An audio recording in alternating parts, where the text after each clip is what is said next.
تو آتیش هی میسوزی تا صبح با گریه میخوابی با گریه پا میشی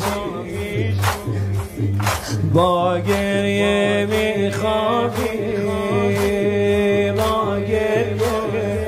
با گریه میخوابی نه همین که داری گریه میکنی یک خوابت میبره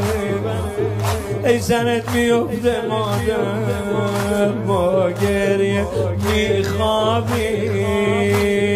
با گریه پا میشی رشیده علی ازت چیزی نمود رشیده علی ازت چیزی نمونده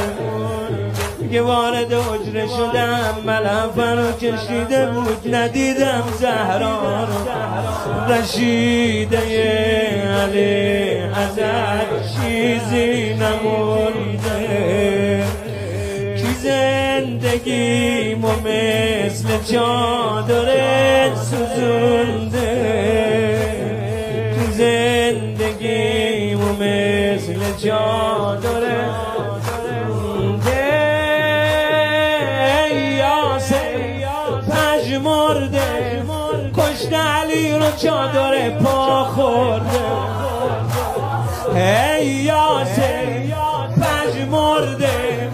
کشت علی رو چادر پا سرت نکنین چادر رو ای یاسر پژمرده کشت علی رو چادر پا خورده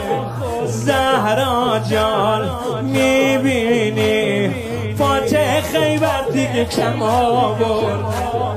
زهرا جان میبینی فاتح خیبر دیگه کم آورده